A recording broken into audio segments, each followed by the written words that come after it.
Voilà, c'est parti. Donc, on va faire notre petite prière, élever nos pensées vers Dieu notre Père, intelligence suprême, cause première de toute chose, qui, du haut de son infinie miséricorde, nous envoie en permanence de bons esprits pour nous assister, des guides spirituels, des anges gardiens, et qui viennent nous rappeler les lois de la nature, qui viennent nous rappeler aussi ce besoin que nous avons d'adéquation avec ces lois de la nature pour notre bonheur, pour notre élévation, et en même temps pour rester en syntonie avec eux et donc pouvoir réaliser leur volonté. Nous remercions pour cette occasion d'être réunis aujourd'hui pour pouvoir étudier ce thème qui porte sur le monde spirituel, notamment les sphères qui existent dans le monde spirituel, que nous puissions bien comprendre ces enseignements et surtout aussi les esprits qui pourraient se trouver parmi nous dans nos domiciles respectifs, qui souvent arrivent dans l'au-delà sans connaissance de ce qui leur arrive dans le monde spirituel où ils sont. Et donc ces enseignements sont peut-être encore plus particulièrement pour eux, pour qu'ils puissent comprendre le monde qui les entoure et ainsi continuer sur leur parcours évolutif. Voilà. Alors merci à tous pour votre présence. Donc, comme je l'ai dit rapidement, vous voyez, on est dans toujours ce module de la vie dans le monde spirituel. C'est le 6e guide, donc sphère spirituelle de la Terre et monde transitoire. On avait déjà vu un peu la semaine dernière le sort des enfants après la mort, et on avait vu notamment que il y avait des structures d'accueil dans l'au-delà pour accueillir les enfants qui meurent en bas âge. On avait vu aussi le pourquoi, etc., toutes les raisons. Et donc, notamment, on avait vu que ces enfants qui meurent en bas âge, souvent, le fait que leur esprit soit décédé à l'état d'enfance fait que l'esprit, en fait, ne retrouve pas tout de suite toutes ses capacités, toute sa conscience d'adulte. Et donc, souvent, dans le monde des esprits, il y a des esprits, entre guillemets, enfants, et qui sont donc accueillis dans ces différentes structures.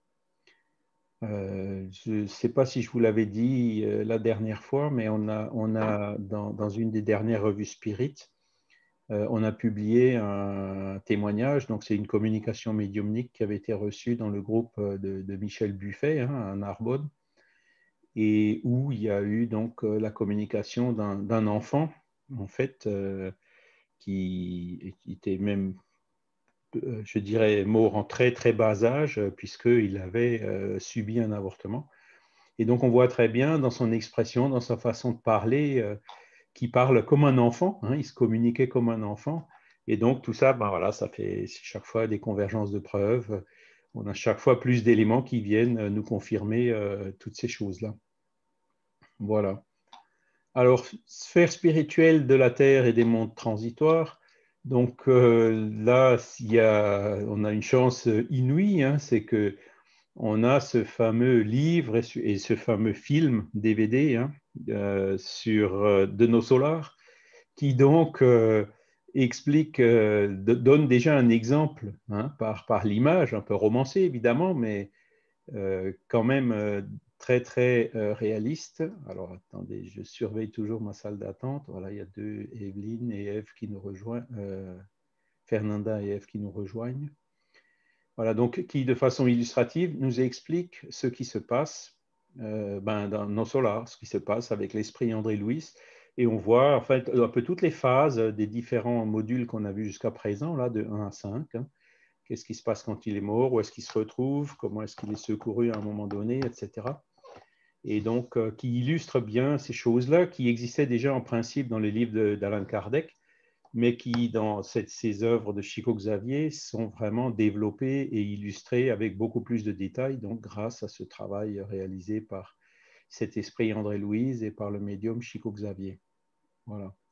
Mais ce thème, il va un peu plus loin. Hein, des sphères spirituelles, qu'est-ce qu'on appelle sphères spirituelles? Ce sont des mondes spirituels, des mondes transitoires, c'est-à-dire que on a ces structures comme nos solars, évidemment, mais on a aussi beaucoup d'autres. En fait, c'est la pluralité des mondes habités, où on y arrive tout doucement, sauf que on parle ici de mondes spirituels, c'est-à-dire des mondes où habitent des esprits. Donc, vous voyez peut-être que la planète Mars, dans le temps, on parlait de martiens et tout. Aujourd'hui, il y a quand même des sondes qui sont allées voir. On n'a pas vu les petits bonhommes verts, hein, la science ne les a pas vus. Là, maintenant, ça y est, ils ont trouvé qu'il y a de l'eau, hein, pas en surface, mais souterraine. Donc, ça, c'est aussi à peu près établi. Donc, il a très bien pu y avoir, comment dire, de la vie biologique, hein, comme on a sur la Terre, sur Mars à une certaine époque. Mais ça ne veut pas dire que, par exemple, il n'y a pas d'esprit sur Mars. Mars peut très bien servir de base ou d'habitation où il y a des esprits qui se rejoignent. Vous voyez. Donc, la science aujourd'hui étudie les mondes physiques, il étudie la physique, hein, mais après, comme je vous disais un peu dans l'introduction, là, quand on voit la théorie de la conscience faite par M. Philippe Guillemont, hein, qui est quand même un physicien assez reconnu, ben, il parle du vide. Lui et le vide, évidemment, les esprits, le père esprit, pour le physicien qui étudie la matière, ben, ça c'est du vide, hein, puisque c'est pas de la matière, c'est pas dans l'espace-temps, hein, c'est pas einsteinien, c'est pas dans les 4 dimensions, c'est quelque chose qui est au-delà, hein, dans une autre densité, dans une autre dimension. Alors on peut l'appeler comme on veut, hein, donc la semi-matière, comme disait Kardec.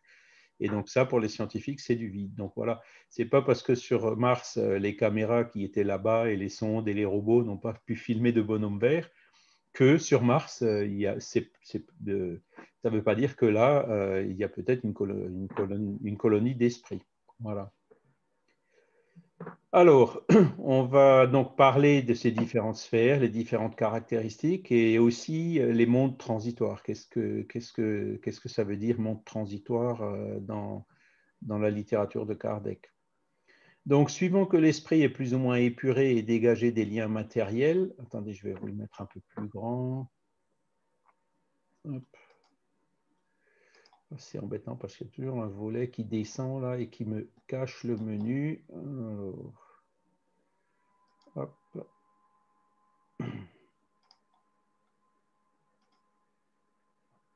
Alors, je sais. Bon, attends, j'y arrive pas. On va le faire à la main. Voilà. Voilà, je pense que c'est plus confortable pour vous. Je vais aussi enlever les marques de paragraphe. Voilà. Donc, suivant que l'esprit est plus ou moins épuré et dégagé des liens matériels, le milieu où il se trouve, l'aspect des choses, les sensations qu'il éprouve, les perceptions qu'il possède, varient à l'infini. Tandis que les uns ne peuvent s'éloigner de la sphère où ils ont vécu, d'autres s'élèvent et parcourent l'espace et les mondes. Donc, vous voyez, ça c'est tiré de l'Évangile selon le spiritisme. Et en fait, c'est quelque chose c'est une petite phrase, mais il y a énormément de choses là-dedans. Donc, vous voyez, il commence en disant, selon que l'esprit est plus ou moins épuré, c'est-à-dire plus ou moins avancé, plus ou moins évolué, hein, intellectuellement et moralement, encore une fois, hein, puisque l'évolution se fait sur ces deux plans. Hein, et ça, c'est maintenant reconnu aussi chez nous. On parle du QI, le quotient intellectuel, et on parle aussi du quotient émotionnel, le QE. Et donc, je l'ai vu personnellement, hein, dans l'entreprise où je travaillais. Quand les ressources humaines cherchent quelqu'un, ils ne cherchent pas uniquement à évaluer l'intelligence de la personne, ils cherchent aussi à évaluer ce fameux QE, quotient émotionnel, parce qu'ils se sont rendus compte qu'une personne qui est très intelligente, mais qui a un quotient émotionnel encore bas, n'est pas le meilleur collaborateur. Hein. C'est-à-dire que le QE, c'est au-delà de l'intelligence, le fait de savoir contrôler ses émotions, le fait de savoir négocier avec quelqu'un, le fait de savoir avoir de l'empathie, le fait d'avoir, comment dire, ces facultés qui font un bon leader, qui dirige et motive bien ses équipes, voyez. Et tout ça, c'est pas qu'une question d'intelligence. Donc, plus ou moins épuré, là, on parle de l'évolution, donc l'évolution à la fois intellectuelle et morale. Ensuite, il ajoute et dégager des liens matériels. Dégager des liens matériels, on l'a vu dans Qu'est-ce qui se passe après la mort.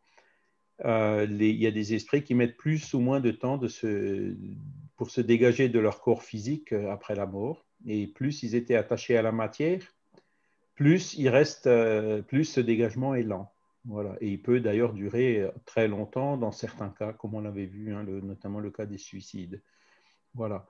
Et donc, vous voyez que la condition qui existe là, c'est selon que l'esprit est plus ou moins épuré, et dégager des liens matériels. Donc l'esprit épuré, il est forcément dégagé des liens matériels, et l'esprit moins épuré peut éventuellement s'en dégager. Et moins épuré, ça ne veut pas forcément toujours dire qu'il était très attaché à la matière, mais voilà, il faut les deux. Il faut être épuré et dégager des liens matériels. Alors, le milieu où il se trouve, donc le milieu où il se trouve dans le monde des esprits, l'aspect des choses, encore une fois, dans le monde des esprits, les sensations qu'il éprouve, les perceptions qu'il possède varient à l'infini. Voyez. Et donc, cette première phrase, elle nous dit clairement que le milieu, l'endroit ou la sphère dans laquelle on va se retrouver après la mort, ben, ça dépend de quoi? Ça dépend de notre plus ou moins grande épuration, et ça dépend aussi de notre plus ou moins facile dégagement des liens matériels. Voilà. Et là, encore une fois, c'est ça qui est très bien fait en fait dans ce film No Solar. On le voit très très bien. Hein, André Louis, ben, quand il meurt, il se trouve pendant plusieurs années dans un endroit qui est très difficile. Et c'est d'ailleurs même, ils insistent un peu longtemps, c'est un peu lourd au début du film de voir cette personne se traîner dans la boue, et puis avec tous ceux qui ricanent à côté de lui, qui le traitent de suicidé, etc. Et donc, pourquoi il s'est retrouvé là? Eh ben, c'est pas parce qu'il y a quelqu'un qui l'a aiguillé vers là, c'est pas parce qu'il y avait Saint-Pierre aux portes du paradis qui lui a dit non, non, tu redescends là dans la boue. En fait, il s'est retrouvé là, entre guillemets, automatiquement, en suivant purement les lois de la nature. Pourquoi? Bah parce qu'il était pas épuré, et parce qu'il n'était pas dégagé des liens matériels, puisque André Louis aussi, bah, vous savez il est décédé de alors je ne me rappelle jamais exactement l'histoire, je ne sais pas si c'était une cirrhose de foie ou la syphilis ou quelque chose comme ça. Enfin, bref, il est, disons, à cause des abus qu'il avait commis dans sa vie, dans sa précédente vie, il est mort un peu avant le terme prévu. Hein, c'est une forme, entre guillemets, de suicide lent. Et c'est ça qui a fait qu'il a eu plus de difficultés à se dégager de la matière, et qu'il s'est retrouvé pendant 5-6 ans dans ce que les Brésiliens appellent umbrau, et dans ce qui a été traduit en français par le mot seuil. Hein, voilà.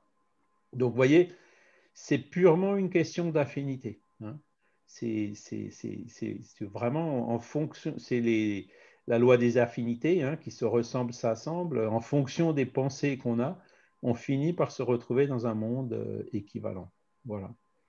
Alors après, il continue un petit peu en disant, tandis que les uns ne peuvent s'éloigner de la sphère où ils ont vécu, c'est-à-dire les uns restent attachés à la terre, et ça, on en a beaucoup, hein, des esprits qui restent encore attachés à la terre, entre guillemets, hantent les maisons, hein, c'est ma maison, qu'est-ce que vous faites là? Vous êtes des intrus, etc. Hein. Ce sont des personnes qui étaient, qui sont des esprits des personnes qui étaient et des esprits qui sont toujours extrêmement attachés à la matière, aux biens qu'ils avaient, aux lieux qu'ils habitaient, voire même aux personnes de leur famille, et donc qui ne comprennent pas comment ça se fait qu'on vend leurs affaires, qu'on vide leur maison, qu'il y ait d'autres personnes qui viennent habiter dans leur maison, qui ne comprennent pas en fait qu'ils sont morts. Hein. Et ça, ce sont ceux qui sont, comme on le dit au début, hein, très attachés à la matière, et donc qui, en fait, ils n'arrivent pas à partir d'ici. Il y a d'autres cas qu'on a vus près de Tannes. Hein. Il y a deux jeunes membres qui étaient venus un moment et puis donc ils étaient venus nous voir parce qu'ils avaient des phénomènes, enfin, il y avait des présences, entre guillemets, chez eux. Et puis, comme ils étaient un peu tous les deux avec une faculté médiumnique, bah, ils le ressentaient. Et en fait, au fur et à mesure, on s'était rendu compte que c'était des esprits qui venaient chez eux, qui étaient perdus, hein, puisque c'est dans la région de Tannes, hein, vous savez, enfin, vous savez certainement pas, mais pendant la guerre de 14, hein, il y a une partie de l'Alsace, donc notamment la ville de Thann, les vallées vosgiennes, ont été libérées tout de suite en 1914. Hein, il y a les armées qui étaient venues pour libérer, hein, puisque avant 1914 et depuis 1870, l'Alsace était allemande, entre guillemets. Hein. Et donc, Thann a été libéré en 14, et puis Mulhouse, par exemple, a été libéré en 1918. Et donc, pendant 4 ans, entre 1914 et 1918, vous aviez eu le front, qui était la ligne de front qui passait à cet endroit-là. Et il y a notamment un endroit qui est extrêmement connu, qui s'appelle le Vieil Armand, Hartmannswillerkopf dans le langage local, et donc où il y a eu des centaines de milliers de morts, enfin beaucoup, beaucoup de soldats qui sont morts. Ce n'était pas Verdun, mais c'était pas loin. Et donc, du coup, petit à petit, on s'était rendu compte que les causes des perturbations qu'ils avaient chez eux provenaient tout simplement d'esprits de cette époque-là qui ont été tués pendant la bataille et qui étaient toujours encore là, perdus, ils ne savaient pas où aller, etc. Et donc, pour terminer l'histoire, c'est quelque chose d'assez émouvant parce que ces deux personnes continuent encore aujourd'hui à faire un travail. Ils font d'ailleurs des réunions médiumniques virtuelles, hein, en utilisant Skype notamment, mais bon, ce sont des réunions fermées, hein, où ils sont que eux et les personnes qui sont vraiment en affinité avec ce travail. Et donc, ils continuent à réaliser ce travail donc pour libérer, pour aider ces esprits qui sont justement perdus et qui restent là. Donc, vous voyez, ça, ce sont des exemples d'esprits qui ne peuvent s'éloigner de la sphère où ils ont vécu. Donc, vous voyez, encore une fois, une seule petite phrase de Kardec et toutes ces confirmations qu'on peut voir par la suite. Voilà. Alors, tandis que les uns restent coincés ou perdus, hein, vaut mieux dire perdus, hein, d'autres s'élèvent et parcourent l'espace et les mondes. Hein, et ça, vous rappelez peut-être, on avait lu la communication de Samson, hein, situation des esprits après la mort, l'esprit de Samson qui était quelqu'un qui était quand même assez élevé, hein, et qui avait dit à Kardec dans la première communication, mais c'est fantastique, j'étais coincé dans mon corps, il était malade, je souffrais.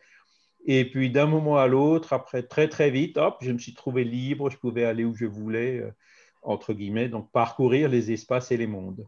Voyez. Donc ça, encore une fois, ça dépend uniquement de nous. Hein, encore une fois, de notre épuration, de notre dégagement des liens matériels, de notre évolution intellectuelle dans la compréhension des choses et des lois de la nature, et dans notre évolution morale, donc qui est là aussi vouloir faire le bien et se débarrasser de toutes ces choses qui nous attachent, l'égoïsme, l'orgueil. Alors j'ouvre une petite parenthèse là-dessus pour revenir encore une fois sur Nos Solars. Alors le film, évidemment, il y a beaucoup moins que dans le livre, mais ils ont quand même réussi à montrer de très belles choses. Et j'attire votre attention sur le fait que André Louis, quand il était dans Nos Solars, il n'a pas tout de suite pu revenir chez lui. Hein. Il avait envie, et puis son instructeur lui disait non, non, attends, c'est trop tôt, tu n'es pas encore prêt, etc. Et donc, après quelques temps, je ne sais pas, quelques années, il lui a dit bon, ça y est, maintenant tu es prêt, tu peux retourner là où tu habitais, voir ta famille, ton épouse, etc. Et donc, hein, le film me montre très bien donc qu'il y est retourné. Et quand il arrive chez lui, il voit sa femme qui s'était remis avec une autre personne. Et donc, le film montre bien sa première réaction au début. Hein, voilà, égoïsme, orgueil, je ne sais pas ce que c'était. Bref, ça l'a profondément vexé. Donc, il est ressorti de la maison et puis le film, il montre super bien que l'environnement avec le jardin de la maison, c'est de nouveau transformé dans ce milieu gris avec de la boue et tout, qui correspondait justement au lieu où il était au début. Hein. Et donc, là, on voit que hein, même après tout ce qu'il avait fait, tout ce qu'il avait appris, tout ce qu'il avait pu s'améliorer et tout, ben, il a quand même encore eu cette réaction de pensée, entre guillemets, négative, hein, de jalousie ou autre, qui immédiatement, par syntonie, l'a de nouveau fait glisser vers ce monde où il était au départ. Voyez. Et alors, le film, il montre aussi très bien, hop, il s'est repris en disant, non, non, stop. Et c'est là où le film il est magnifique. Il est en fait revenu. Le nouveau compagnon de son épouse était malade. Et qu'est-ce qu'il a fait? Ben, il est allé pour magnétiser l'eau qui était sur sa table de chevet. Et donc, quand il l'a bu, ben, il était tout de suite bien meilleur et tout. Donc, vous voyez, il a réussi à transformer ce sentiment de jalousie en sentiment de compréhension, de compassion, d'amour du prochain, etc., quoi. Hein. Et donc, ça illustre dans le film, ça illustre vraiment à merveille, hein. Je vous conseille de le revoir si ça fait longtemps que vous ne l'avez pas revu. Si vous ne l'avez pas ou si vous voulez l'acheter, vous pouvez toujours vous adresser à Pipino, hein, il me semble. Il en a encore, et puis maintenant, en plus, il est doublé en français. Donc, pour voir ce passage qui est absolument magnifique et qui illustre tout à fait bien ce qu'on explique là. Voilà. Alors, on va avancer un peu. Le monde spirituel où nous allons tous après la mort consiste en un certain nombre de sphères différentes, représentant diverses nuances de luminosité et de bonheur, chacun de nous se rendant dans celle à laquelle notre état spirituel nous destine. Alors, vous voyez là, c'est pas Kardec, hein, c'est Sir Arthur Conan Doyle.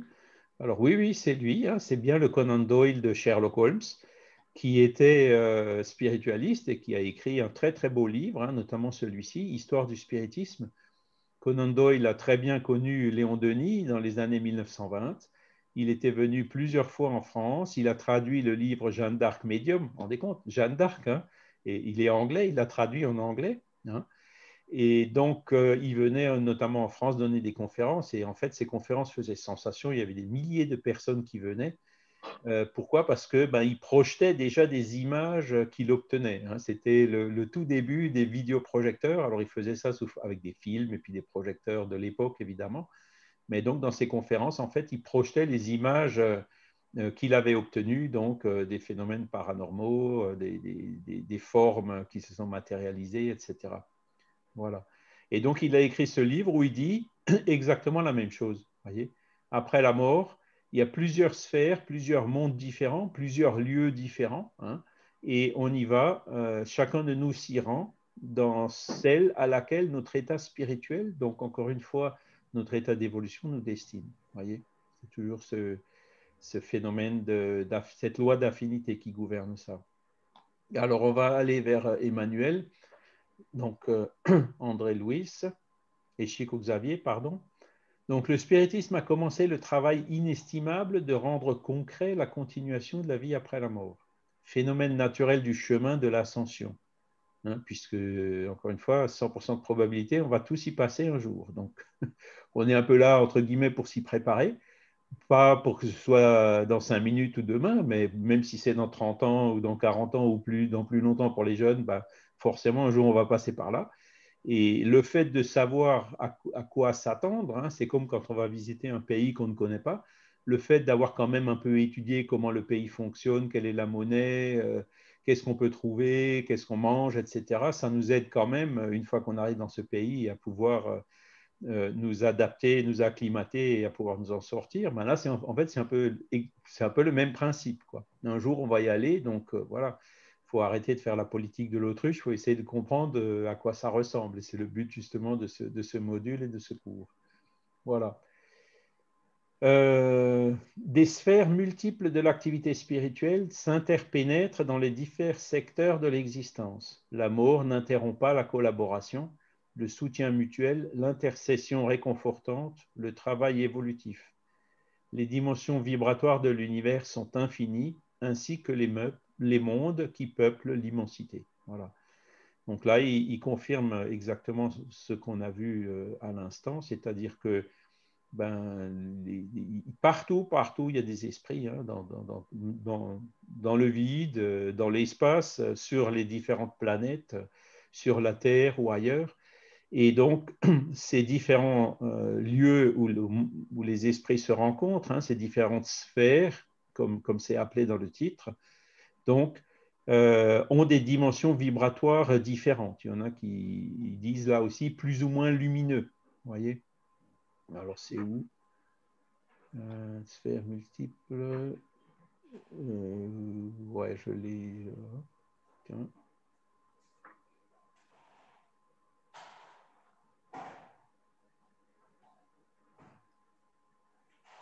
Voilà. Et donc, les sphères lumineuses, même ceux qui font des EMI le disent. Ils arrivent souvent dans des endroits qui sont très lumineux, ils arrivent justement dans une de ces sphères où ils sont en général accueillis par leur guide spirituel ou par d'autres esprits amis ou familiers. Hein. Ça, c'est pour les EMI positives. Et il y a aussi, et ça, on en parle beaucoup moins, des EMI qui sont négatives, où, après avoir traversé le tunnel, ils se retrouvent plutôt dans des régions comme on voit au début du film Nos Solars, hein, des régions comme le Seuil. Voilà.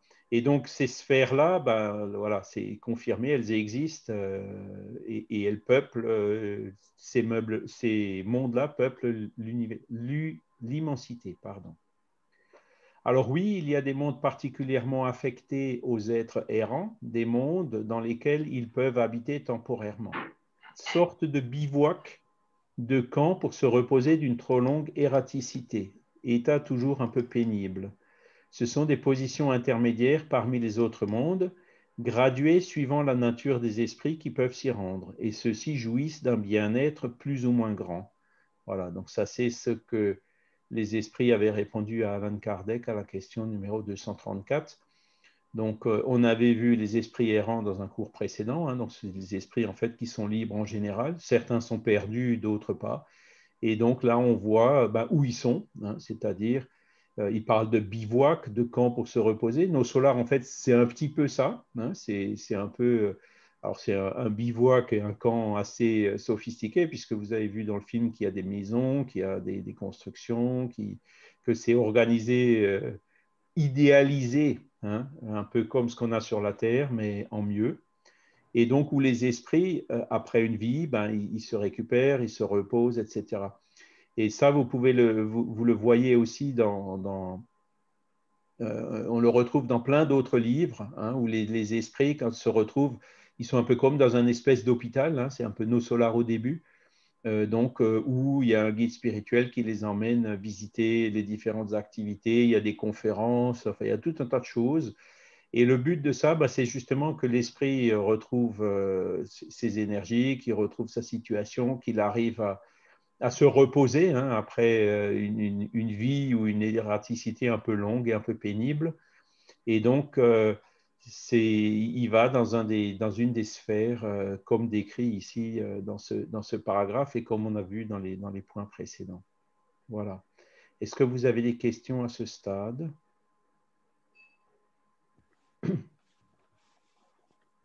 Alors, je Oui, regarde. Oui, Ah, pardon, j'ai coupé. vas-y, vas-y. Bon, juste, les exilés de Capella, donc avec qu'on appelle Homo sapiens, c'est nous-mêmes qui sommes venus sur la Terre. Est-ce que c'est donc parce qu'on était réfractaires sur Capella, je suppose. Est-ce que c'est pas la même chose lorsque la Terre aura changé de ceux qui partiront, des terriens qui partiront sur une autre planète? Alors ça, c'est une question un petit peu différente, hein. C'est les transmigrations des âmes d'une planète à l'autre. Hein. D'accord.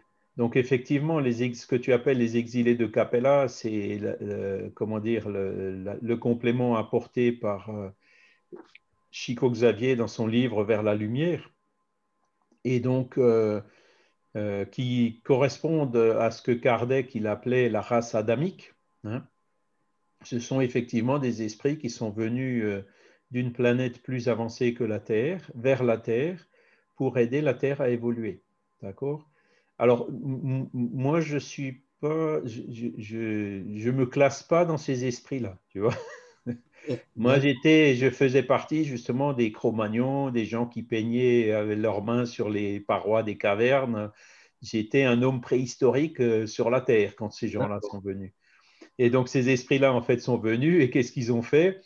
ben, ils ont fait les pyramides, ils ont fait les Védas, ils ont fait la Grèce, la philosophie. Mhm. Voilà, ils sont venus nous apporter de la science, ils sont venus nous apporter de l'éthique, de la morale, de la religion dans le bon sens du terme.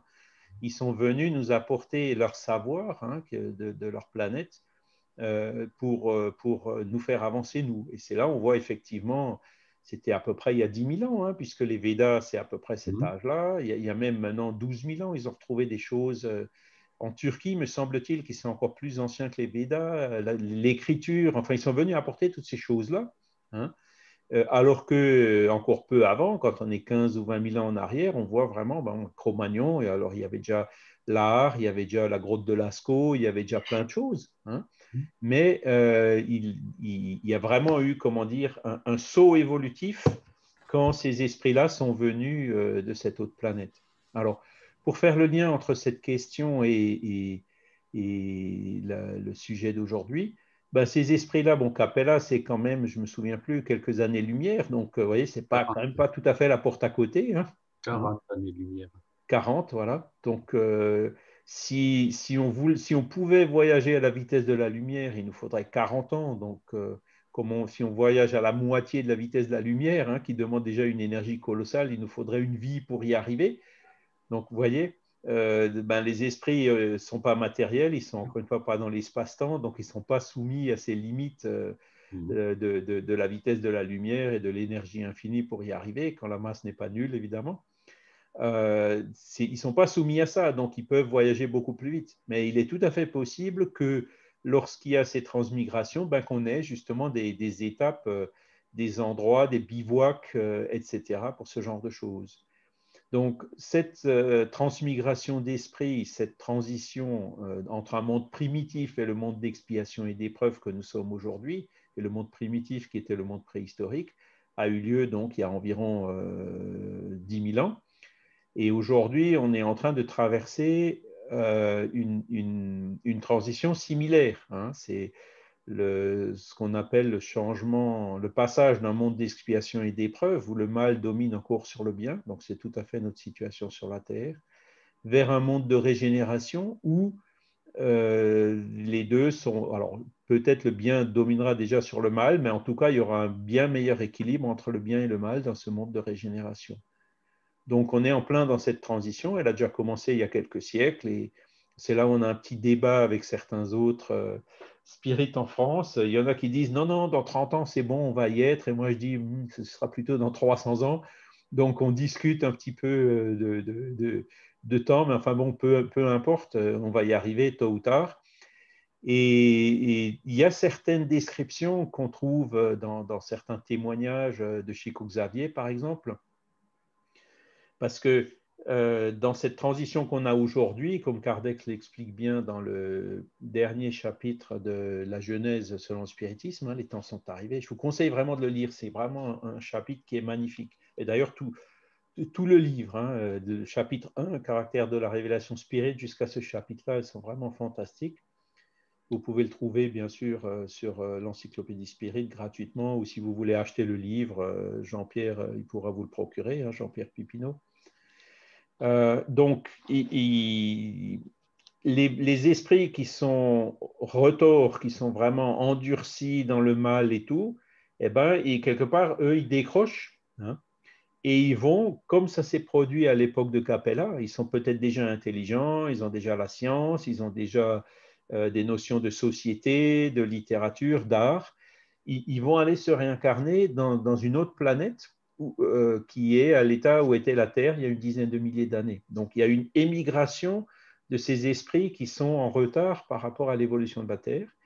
Et d'un autre côté, on a aussi une immigration donc d'esprits plus évolués qui viennent vers la Terre. Et tout ça, alors ce genre d'idée, c'est marrant parce que mon Kardec, il en parle, mais vous retrouvez ça un peu dans toutes les religions, dans tous les mouvements spiritualistes, tout le monde en parle. Hein.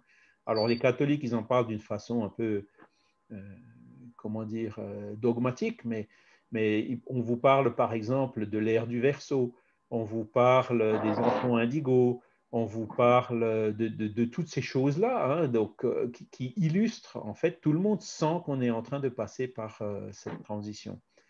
Et dans le témoignage de Chico Xavier, il dit justement que ces esprits qui sont en ce moment exilés de la Terre vers un monde qui est inférieur, alors c'est les mots que Chico emploie, ils sont regroupés sur la Lune, hein, et donc une fois qu'il y a un groupe qui est constitué, hop, ils vont partir dans une espèce de convoi ou quelque chose ben, pour aller vers la planète qui est comme était la Terre il y a une dizaine de milliers d'années. Donc, vous voyez, là encore une fois, ça confirme ce qu'on vient de voir. Fernanda, pardon. Oui, une petite parenthèse sur que vous commentez sur Capelle. C'est aussi par l'affinité d'évolution de planète qui évolue et que ces esprits-là ne correspondent pas à l'évolution de planète. Et c'est pour ça qu'ils sont exilés. Exactement.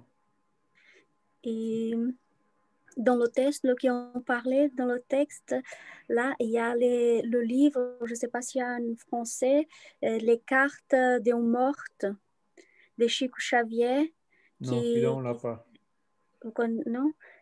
Dans ce livre, c'est la mère de Chico Xavier qui écrit à Chico Xavier. Elle s'est fait amener par l'esprit de Humberto de Campos et elle visite différentes sphères, différentes planètes et mondes différents. Et elle a décrit tout ça pour Chico. Alors je vais regarder, je ne sais pas si c'est un livre de la Fédération brésilienne ou un autre, parce qu'il faudrait effectivement qu'on regarde, parce qu'il y a certains livres comme ça qui ne sont pas encore traduits et qui, à mon avis, méritent vraiment la traduction, parce qu'ils apportent, comme tu viens de dire, des informations qui sont très importantes, qui nous permettent de comprendre ces choses. Et encore une fois, ces esprits qui sont exilés de la Terre et qui vont ailleurs, c'est encore une fois par une question d'affinité.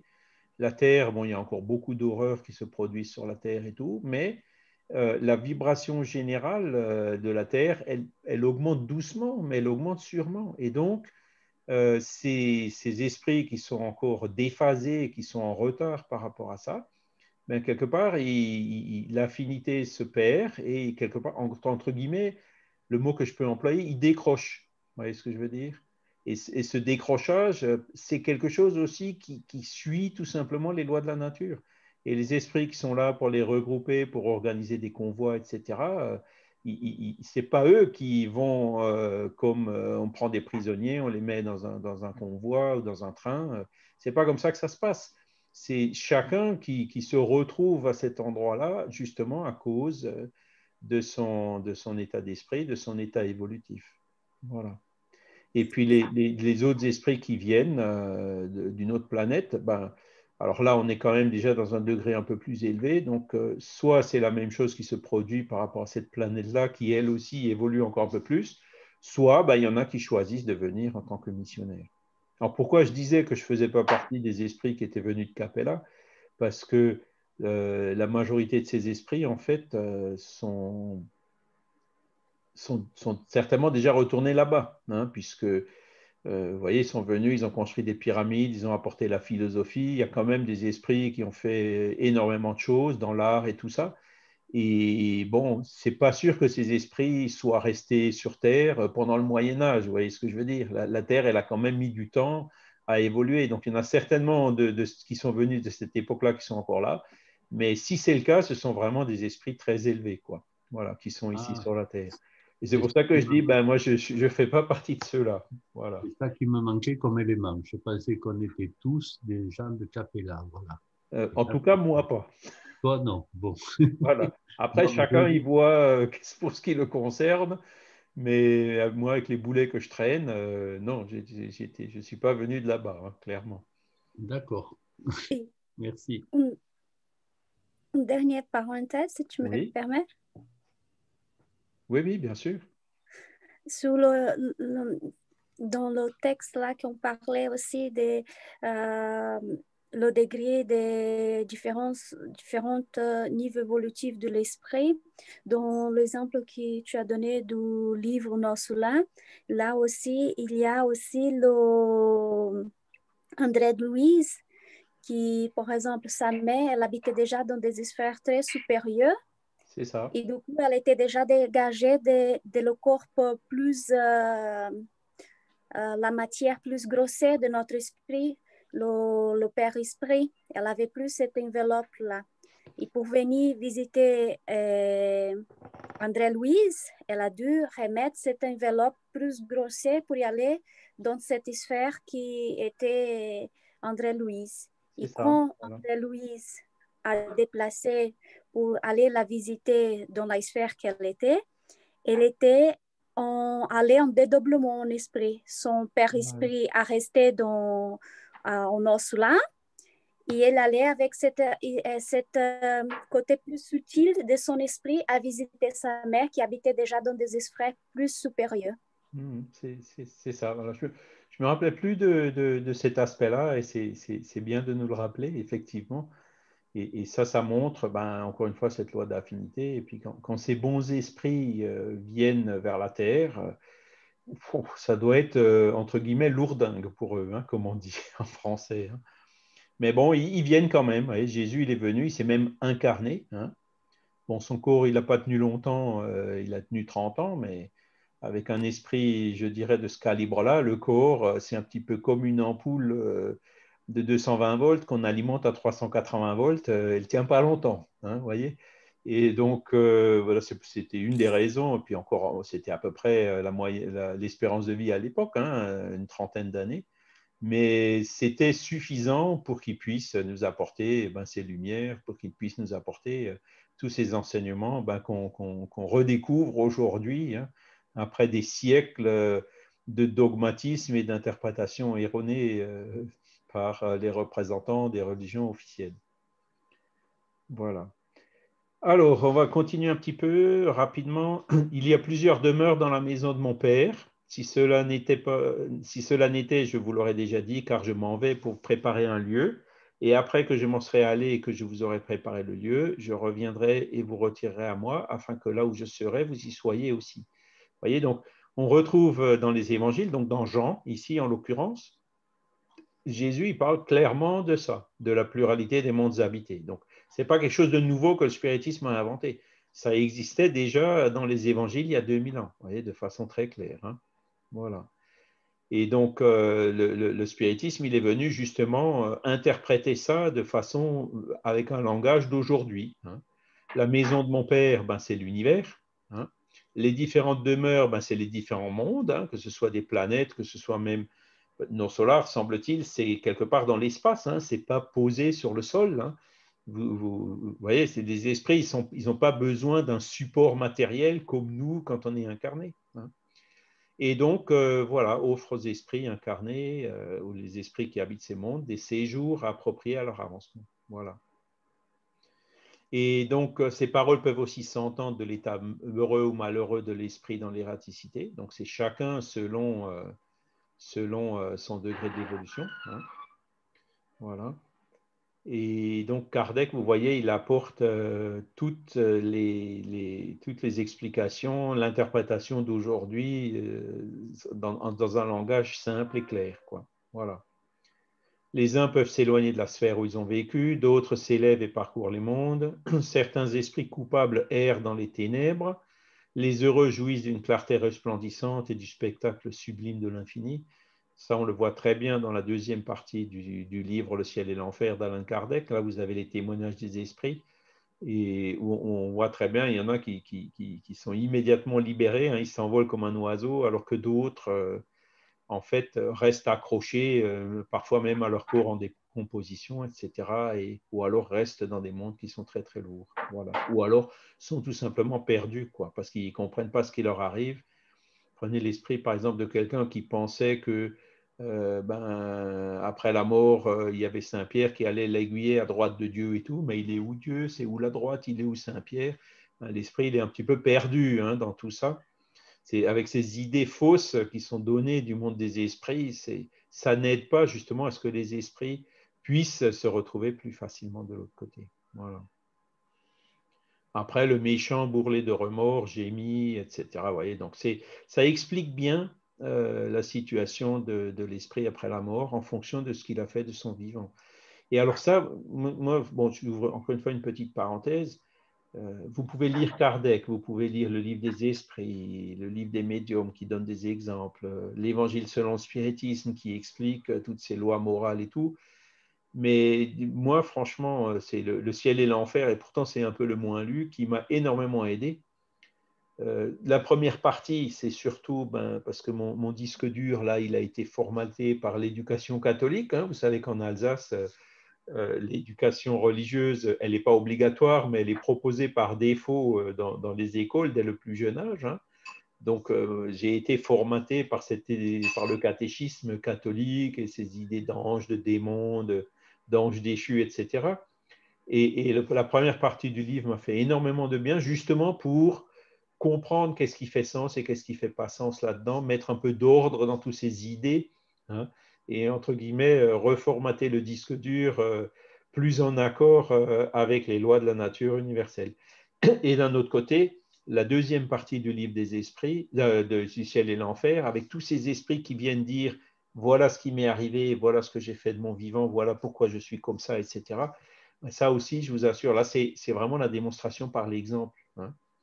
Quand vous voyez l'avare qui reste attaché à ces choses, qui est complètement perdu, qui est révolté dans l'au-delà, et vous voyez le bon esprit qui, lui, se dégage, se retrouve immédiatement à parcourir l'infini, comme c'est dit là, quelque part, ça motive, hein, parce qu'on se dit, bon, pourquoi est-ce que je vais m'attacher à toutes ces choses-là? Ça nous aide justement à faire ce travail de relativiser les choses, de donner de l'importance à ce qui se passera à ce moment-là et de relativiser un peu plus toutes ces choses matérielles et de la terre que de toute façon, le jour où on mourra, on devra laisser ici.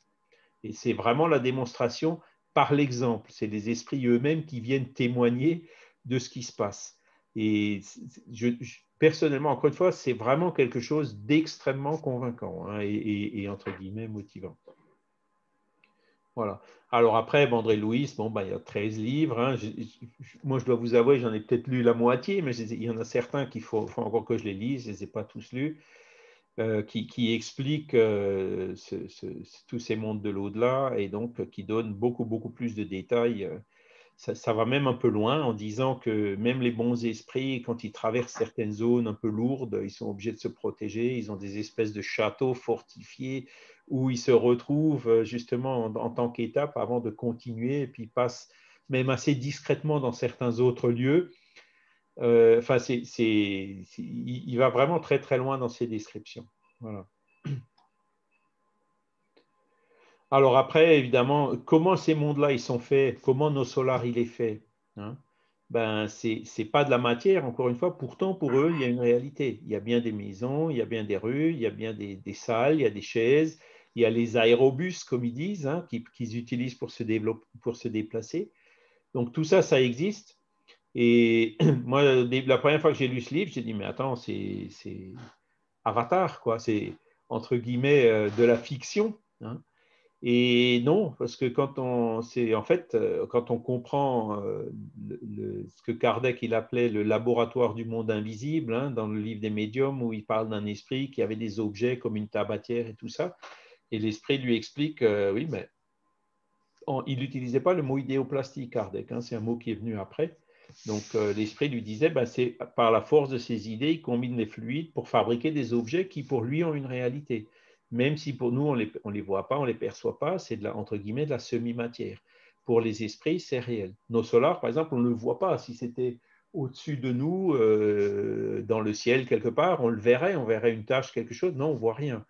Donc, ce n'est pas de la matière. Encore une fois, ce n'est pas dans l'espace à 4 dimensions einsteinien, hein, c'est quelque chose qui est dans la semi-matière, où fonctionne justement cette idéoplastie. Et donc, vous voyez que déjà dans Kardec, on a des éléments pour comprendre pourquoi ils ont des maisons, pourquoi ils ont des objets, pourquoi il y a des lits, pourquoi est-ce qu'ils sont obligés de manger, entre guillemets. Hein. C'est le fameux débat qu'il y a aussi dans le livre. Et donc, ça explique la constitution de ces différents mondes. Et l'exemple que Fernanda a donné, le monde où il y avait la mère d'André Louis doit être encore beaucoup plus subtil, encore beaucoup plus, entre guillemets, dématérialisé, beaucoup plus lumineux, hein, que ce qu'on peut voir dans nos solars. Voilà. Et donc, tout ça, ce sont des modifications du fluide cosmique universel, hein, le fameux FCU, qui, par ses différentes transformations, produit la matière, produit toutes les propriétés de la matière, comme la gravité, l'attraction universelle, hein, que la science n'arrive toujours pas à expliquer sa nature profonde, hein, la particule, le graviton, l'élastique, hein, qui retient la Terre et la Lune. On ne l'a toujours pas découvert. On connaît les équations, hein, on sait que c'est une constante multipliée par les masses, le produit des masses divisé par la distance au carré. Donc on sait très bien la calculer, mais on ne sait pas d'où ça vient. Eh ben, c'est une transformation du fluide cosmique universel. Donc qui fait tout ce qui est matière, tout ce qui est einsteinien, tout ce qui est dans les 4 dimensions, mais fait aussi, par ses autres transformations, donc toute cette semi-matière, tous ces mondes spirituels dont on parle ici dans ce cours. Donc, ils sont produits par une condensation plus ou moins forte de ce fluide cosmique universel, qui est donc l'élément primitif qui produit toutes les choses dans l'univers. Voilà. Alors, je vais y aller un peu plus vite. Voyez, il parle après en deçà de l'hydrogène, au-delà de l'uranium. Bon, ça, il y a eu beaucoup de spéculations là-dessus, même chez certains auteurs comme Léon Denis ou même Gabriel Delanne, hein. Quand on avait découvert la radioactivité, ils ont dit ça y est, on a trouvé le Père Esprit. Non, on n'en est toujours pas là aujourd'hui, puisqu'on se rend compte que voilà, cet état entre guillemets radiant de la matière, ce sont des particules qui sont tout à fait matérielles et qui sont très bien expliquées aujourd'hui par la physique, notamment la physique des particules. Donc là, encore une fois, on est toujours dans la matière, hein. La science, pour vraiment qu'elle arrive vers cette semi-matière, ou ce qui constitue notre Père-Esprit, elle n'y est pas encore. Il y a eu plusieurs essais, hein, notamment par le scientifique français qui s'appelle Régis Dutheil, qui a écrit un livre qui s'appelle L'univers superlumineux. Hein, donc, je pense que vous pouvez encore le trouver, peut-être pas neuf, mais au moins dans des livres occasion. Et donc, lui, clairement, il a élaboré toute une théorie en partant d'une hypothèse de réflexion de départ qui est il existe d'autres formes de la matière qu'il appelle donc superlumineuses et qui sont moins denses que la matière qu'on connaît et qui donc ne sont pas soumis aux limitations de la vitesse de la lumière. Voyez ? Et ça, là, il a clairement mis, entre guillemets, le doigt dans ce que disent les esprits déjà depuis Allan Kardec avec ses notions de père-esprit et tout. Et il est arrivé par l'élaboration d'un modèle physique qui correspondait à ça, à toute une série de conclusions qui sont très intéressantes. Notamment, il a fait les parallèles avec des descriptions qu'il a trouvées dans les témoignages des gens qui ont fait des EMI, la question du tunnel, la notion de temps, hein, parce que ça aussi, c'est quelque chose, on n'en parle pas beaucoup dans les EMI, mais quand une personne fait un arrêt cardiaque, ça dure quelques minutes au maximum, hein, puisque si la personne en arrêt cardiaque, elle n'est pas réanimée au bout de quelques minutes, il y a des dégâts irréversibles et la personne meurt. Et pourtant, ces quelques minutes, l'expérience de l'autre côté du tunnel, pour eux, ça a été quelque chose. La notion du temps n'est pas la même, hein. C'était quelque chose qui avait, subjectivement, une durée beaucoup plus longue. Vous voyez ? Et Dutheil, justement, il arrive à ces notions de temps. Dans un monde superlumineux, le temps n'a pas la même signification qu'ici. Il y a deux composantes, une composante qui ressemble à la nôtre, avec le temps linéaire qui avance, et une autre composante qui ressemble à ce qu'il appelle le temps vécu, donc qui correspond à l'intégration du temps depuis moins l'infini pour les mathématiciens ou depuis le passé lointain jusqu'au présent. Et donc ça correspond plutôt à ce qu'on appelle ce niveau d'évolution. Bon, je ne vais pas rentrer beaucoup plus dans les détails, il y aurait beaucoup à dire sur ce sujet, et notamment le livre de Philippe Guillemont, il est très intéressant puisque dans son modèle de la conscience, en fait, le temps n'intervient plus. Voyez ? Et c'est assez troublant parce que quand on parle de la loi de causalité, par exemple, c'est un événement à un instant T, et c'est une cause pour un effet qui a lieu à un instant T plus 1 ou à un instant plus tard. Et Guillemont, il va beaucoup plus loin que ça en parlant même de rétrocausalité, c'est-à-dire le futur qui influence le présent. Voilà, alors c'est très très intéressant à lire. Et pour vous expliquer ça, je dirais un peu rapidement, le futur, c'est quoi? C'est un objectif qu'on a, c'est un projet qu'on a. Par exemple, on a l'objectif que dans 1 an ou 2 ans, on fera telle chose. Donc, c'est bien quelque chose du futur qu'on a défini et qu'on a décidé nous-mêmes, hein, par notre libre arbitre. Et donc, cet objectif, on peut très bien comprendre qu'il influence le présent, c'est-à-dire les moyens qu'on va se donner pour arriver à cet objectif-là dans le futur. Vous voyez? Alors, je ne vais pas beaucoup plus loin parce qu'on sort un peu du sujet, mais voilà, les choses sont vraiment en train de bouger, d'évoluer. Et les esprits dans leur communication, c'est pour ça qu'ils se trompent quand ils donnent des dates. Il ne faut jamais vraiment leur en vouloir parce que le monde des esprits, la notion du temps est différente. Et quand ils disent, ça a duré 10 ans selon votre temps à vous sur la Terre. Vous voyez, ils le disent d'une manière comme ça parce que dans le monde des esprits, la perception, la notion du temps, elle est complètement différente. Et donc, au niveau de la matière aussi, donc il y a eu plein de tentatives pour décrire la matière, le temps dans ces différentes sphères spirituelles. Mais voilà, alors il faut le prendre pour analogie, il faut le prendre pour quelque chose d'illustratif, mais il ne faut pas le prendre au pied de la lettre parce que, encore une fois, les modèles, on n'y est pas encore. Après, vous voyez, vous avez les conditionnements environnementaux. Donc, évidemment, ils disent aussi c'est plus ou moins lumineux, plus ou moins sombre, selon l'évolution. Hein. Vous avez le seuil, c'est de la boue, c'est sale, alors que nos solars, tout est beau, tout est lumineux, tout est harmonieux. Et on peut extrapoler qu'est-ce que c'est dans les mondes encore plus avancés. On entend de la musique, une espèce de bruit de fond qui est très agréable, etc. Donc, je vous laisse découvrir ça dans tous les descriptifs qu'on trouve dans ces livres-là. Il y a des plantes et des animaux, hein, donc, qui sont aussi là, mais qui sont là aussi plus évolués que ce qu'on peut voir sur la Terre. Hein. Voilà. Vous pourrez lire le détail. Hein. Le temps s'égrène tout doucement. Hein. Après, il parle les régions des ténèbres. Bon, encore une fois, vous avez des descriptifs là. Hein, donc, dans nos solars, il y a de la boue, il y a des choses comme ça. Ce qui est intéressant, c'est qu'il y a 2 autres livres qui ressemblent à nos solars et qu'on va bientôt traduire en français. Un qui a été reçu par un médium anglais avant que Chico ait reçu nos solars et qui décrit des choses tout à fait similaires, mais un peu moins boueux, un peu moins dur que ce que disait Chico. Et il y a aussi eu un livre reçu par une médium à Transprofonde en Suisse qui là aussi décrit ces endroits-là. Et pareil, c'est sombre, il y a certains points de rapprochement, mais on dirait que c'est un peu adapté à la culture du médium ou de la personne qui l'a écrit. Donc, vous voyez, même là, dans ces perceptions-là, il peut y avoir certaines différences. Mais bon, ces livres-là, en fait, sont tout à fait cohérents et expliquent bien. C'est encore une fois une preuve de la cohérence de l'enseignement des esprits, puisque la même chose a été reçue de façon indépendante au Brésil par Chico, en Grande-Bretagne par ce médium-là, et en Suisse par une autre médium. Voilà.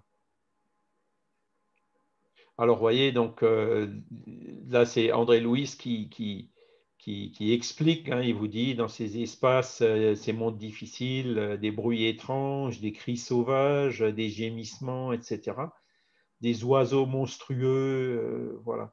Donc ça, c'est un peu la description qu'il fait, lui, de ces régions où vraiment se retrouvent encore ces esprits qui sont encore en arrière, en retardé. Vous voyez, une faible lumière, donc ça, c'est quelque chose qui caractérise beaucoup les endroits à faible luminosité. Et plus on évolue, plus les endroits sont lumineux, plus cette lumière est brillante, forte, sans éblouir. Hein. C'est ce que disent aussi les expérienceurs de mort imminente. Vous voyez. Et même André Louis, il y a des endroits qui l'effrayaient. Hein, et c'est ce que je vous disais tout à l'heure, les bons esprits doivent se protéger quand ils vont dans des endroits comme ça. Et il y a même un épisode, je crois, dans nos solars où il y a une jeune femme qui venait d'arriver et qui voulait absolument retourner sur la Terre pour revoir son compagnon. Elle est partie en essayant de pouvoir y retourner comme ça. elle n'a pas réussi à passer. Hein. Elle est revenue dans un état assez... Ils ont été obligés d'aller la secourir après. Elle n'a pas été capable, entre guillemets, de traverser toutes ces zones. Hein. Ça, c'est un témoignage qu'on retrouve dans nos solars. Alors, le seuil, voilà, donc ça, c'est ce que les Brésiliens appellent umbral. Donc, la traduction, c'est seuil. Je ne sais pas si c'est la bonne ou pas, mais enfin, en tout cas, c'est celle qui est dans le livre. Et donc, ça, ce sont les zones qui sont près de la Terre. Et les zones qui sont près de la Terre, donc, tous les esprits disent, ben, c'est lourd, c'est obscur, c'est difficile, voilà. Et c'est ça qui, justement, comme on l'expliquait tout à l'heure dans cette transition de la Terre, qui est en train maintenant de se clarifier, de se fluidifier, de s'éclaircir petit à petit, mais c'est en train de se produire. Voilà. Et le Covid, il est venu pour nous aider dans ce sens. Hein. Là, les personnes avec le Covid, encore une fois, se révèlent hein, automatiquement. C'est celles qui réagissent de façon égoïste, qui se révoltent, qui refusent d'abdiquer de leur liberté, quitte à empiéter sur celle du prochain. Et vous avez les personnes qui sont là, qui se décarcassent, qui travaillent dans les hôpitaux ou ailleurs, qui font tout ce qu'ils peuvent pour essayer d'aider dans cette situation difficile. Et là, vous voyez, c'est chacun avec sa propre réaction qui, entre guillemets, choisit son camp, enfin, je ne sais pas comment le dire, qui se classe automatiquement par affinité d'un côté ou de l'autre. C'est pour ça que je dis le Covid, c'est quelque part un révélateur. Hein, c'est l'épreuve qui vient, le petit aiguillon qui vient et qui montre vraiment qui est qui. Hein.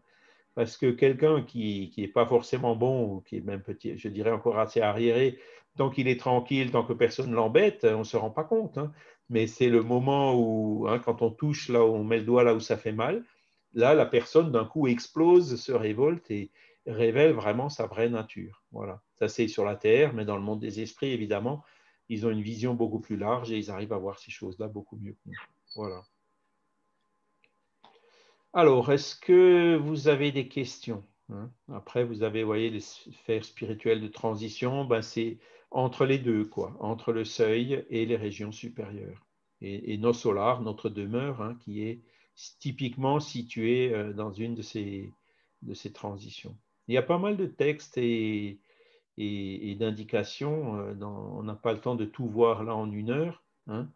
Mais je vous encourage, hein, vous l'avez, lisez-le. Et puis donc, si vous avez des questions, n'hésitez pas à revenir. Alors, est-ce que vous en avez tout de suite?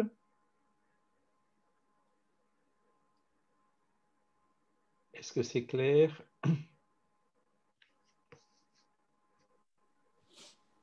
Fernanda, oui.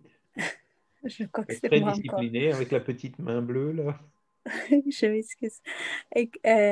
Par rapport à ce que tu disais de différentes qui ont écrit le écrivain anglais, le suisse Ishik Xavier, qui décrit d'une façon ou d'une autre moins lourd ou plus lourd.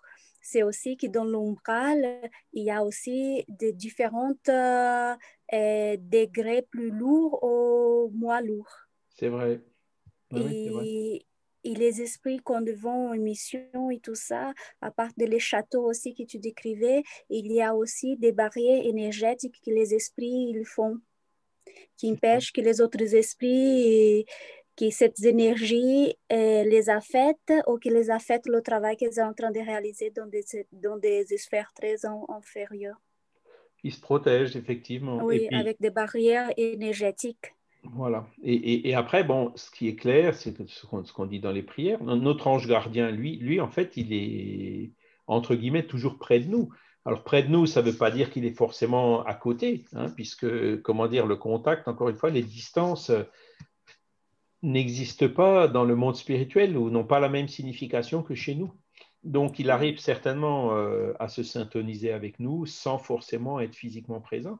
Mais sinon, bon, il y a plein d'esprits, et ça on le voit aussi dans les livres d'André Louis, qui sont là, qui nous aident, qui sont dans les endroits où il y a des gens malades, dans les hôpitaux, dans les groupes spirites, dans les maisons. Il y en a quand même qui sont là. Hein, c'est des esprits qui sont quand même assez élevés. Qui sont là pour leur présence, elle est quand même là. Vous voyez, ces barrières, ce n'est pas des choses qui sont absolues. Et puis André Louis le dit très bien, il arrive quand même à venir. Il arrive quand même à venir. Mais cela dit, bon, après, il y a des zones qu'ils évitent, premièrement, et deuxièmement, ça ne sert pas forcément à grand-chose qu'ils y aillent tout de suite parce que c'est là où le temps, il arrive à faire son œuvre. Hein. Ouais. Et cette barrière énergétique aussi, on peut les voir aussi sur Terre aussi, quand les esprits viennent faire du travail, des soins et des choses comme ça. Les gens qui ont des voyances, qui arrivent à voir cette barrière énergétique. D'ailleurs, je connais un médium au Brésil qui arrive à voir ça, à Palmelo. Oui, Et c'est pour voir cette barrière qui crée, que les esprits créent pour faire les soins. Et aussi, quand certains esprits qui nous sommes encore dans des matières très lourdes et qui nous sommes élevés à visiter des sphères plus subtiles, nous aussi, nous sommes mis une espèce des barrières énergétiques pour pas imprégner les sphères comme ça et pour pouvoir y aller c'est tout à fait. Ouais. Non, non, mais c'est voilà, avec tu as bien nos illustré pensées. voilà, les différents types. Et puis quand on dit barrière, ben encore une fois, ce sont c'est une transformation du fluide cosmique universel. Hein. Ce sont des énergies, des vibrations Oui, qui font que ben, les mauvais esprits, quand ils essaient de traverser ça, ils n'y arrivent pas. Dans nos solars, par exemple, on parle de murs. Hein. Hein, oui, il y a une enceinte autour de moi. On voit d'ailleurs sur le film la porte qui s'ouvre et puis les esprits qui rentrent et qui sortent. Et l'épisode aussi de l'esprit de la dame qui avait commis des avortements et qui voulait rentrer et qui n'a pas pu rentrer. Hein, ça, c'est dans le livre, c'est pas dans le film. Et donc, tout ça, ça illustre en fait ce qui se passe. Hein. Ça illustre oui, ce qui se passe. Et ce sont des choses qui sont, encore une fois, purement fluidiques. Il y a, en fonction de notre père esprit, de notre état vibratoire, ben, il y a des endroits où on ne peut pas aller, il y a des choses qu'on ne peut pas traverser. Et l'inverse, les esprits qui sont très évolués, eux, ils sont tellement purs et dématérialisés que eux, ils sont plus libres. Hein. Ils arrivent quand même, eux, à aller un peu partout où ils veulent. Ils sont beaucoup plus libres de leur déplacement. Mais cela dit, après, ils vont là où ils sont utiles. Ils ne vont pas là où ils ne sont pas utiles. Hein. On n'envoie pas un professeur d'université dans une école maternelle. Enfin, c'est un peu, vous voyez, si on veut faire des parallèles, voilà. Hein. Charles, il y a un livre d'Armand Edgard auquel tu fais référence dans un autre truc, Les Edgar exilés de Armand, oui. Oui, Les exilés de Capella, mais je l'ai trouvé en portugais, mais pas en français. Est-ce que Oui. tu sais s'il existe en français?